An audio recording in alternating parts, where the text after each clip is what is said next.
Firstly, Andrew, I just want to start in that performance against Scotland. With all that went on during it, was it one of the best wins you've been involved in Irish shirt?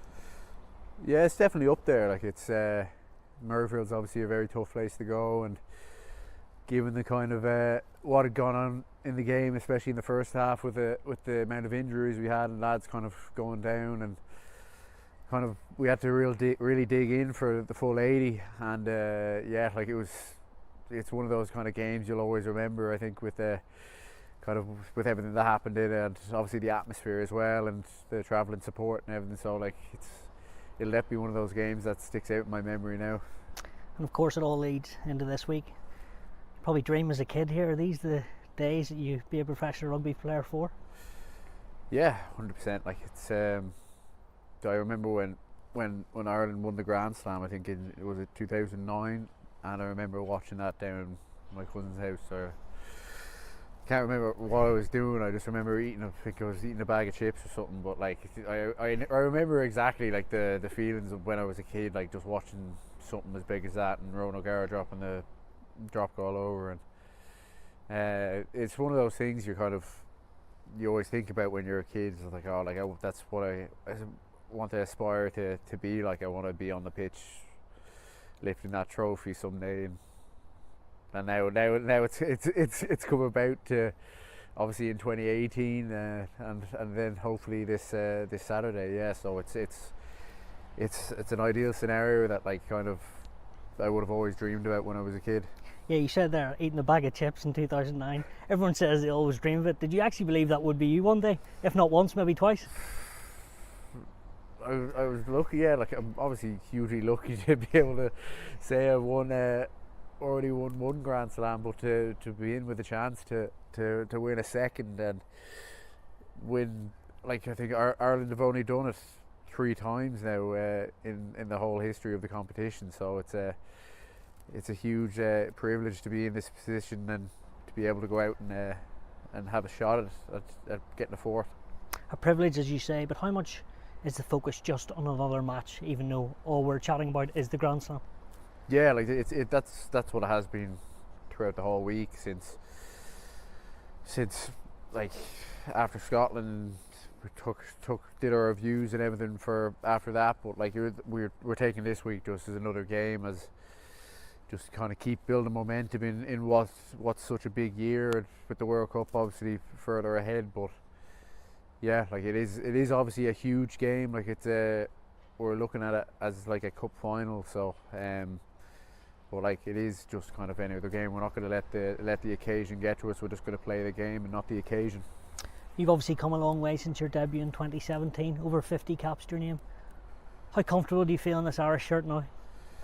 Yeah, like it's definitely, like I've definitely kind of changed a small bit of my mentality. Definitely kind of, I think I'm more confident as a player now than when I started out. So yeah, like it's all about those experiences in kind of on those big days that kind of prepare you mentally for big days like the one coming on Saturday. Loose head at school, growing up, then tight head, then back to loose head. How close are you to mastering this position? Yeah, well, if you want to talk about mastery in different positions, talk to Cian Healy. Like he played all 3 of them now: loose head, hooker, and tie head. So yeah, look, it's just one of those things you're just constantly like trying to get better at. Like it's a constant kind of learning challenge, like in this specific position in the front row. So yeah, like I'm loving every second of playing, and I'm really glad I made the decision to go back to playing loose head, and it's given me so many opportunities now, and just being able to kind of give my best out in the field in the position.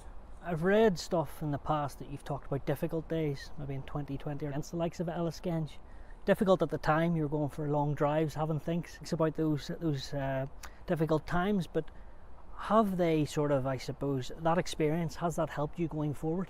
Yeah, I think like all your negative experiences you kind of like you have playing this game, you have to take them as learning experiences. Like you can't just, like, otherwise it's pointless to have them happen. Like you really need to take your learnings from each experience, whether it's a negative experience or a positive one. So yeah, like obviously you're not every day on the pitch is going to be your day. So yeah, there's been plenty of days in the past where like it's definitely hanging over you, like for a couple of days or even weeks after. So yeah, but I think it's just about turning those negative experiences into learning experience and being able to get a desired outcome out of it.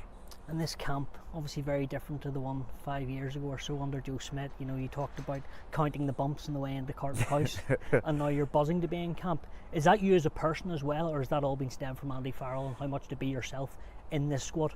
Yeah, I think it's probably a bit of both. Like, I think obviously I'm more confident in myself and in as a player now. I'm more confident. Obviously, kind of when you're starting out, you can be kind of unsure about yourself. I definitely know I was, but as well as that, yeah, like the coaches like Faz and Foggs, Paulie, Caddy, like they're incredible coaches, and they've obviously all been in this position. They've all been players themselves, so they understand exactly what kind of the pressure and the stress that each player is under, like to perform week in, week out. And obviously the external pressure of media, and obviously there's lads with families and stuff that are, and it's obviously a tough time being in camp away from your family so long, but I think they all understand that, and they make camp a real pleasant and real exciting place to be in. And I think like it's definitely one of the most enjoyable times of my career playing. It's great to hear. And if we look at your role in the team, you know, just before half time in Scotland you're making cover tackles, then I see you legging it in to be the first one in the changing room. You seem to be absolutely loving it out there. Yeah, I just needed to go to the Jacks, that's why we ran in so quick. But no, like yeah, like I'm really enjoying playing, and just the style of rugby that we're playing, and the talent that's throughout this team is just it's incredible, and even the guys off the pitch as well as on it, like they're just incredible lads to be around, and it's an incredible team, and it's incredibly enjoyable to be a part of. Last couple from me. If we look at England, obviously in a struggling place at the moment, to say the obvious, that defeat against France, they're worst at home, but a difficult proposition, and they're going to come to spoil the party, aren't they? Yeah, like there's never an easy game against England. Like you always have to be prepared and on it for full 80. Like, yes, we're not going to be looking too much into last weekend's game with them against France. Like, we know what they're capable of, we know how talented their players are, and we know exactly what their strengths are. But yeah, like it's one of those things. Like, you can't kind of read too much into their game last week, because if you do, you can get complacent in a way. But we know exactly what kind of team they are. Like they're physical, they're powerful, like they've got incredibly skillful backs and forwards as well. So it's it's one of those games that, like I said, you have to treat it like any other game, even though the magnitude of the game. So it's we have to be on our A game for it. Too right. And what drives you every day? Is it trophies or getting better as a person and a player?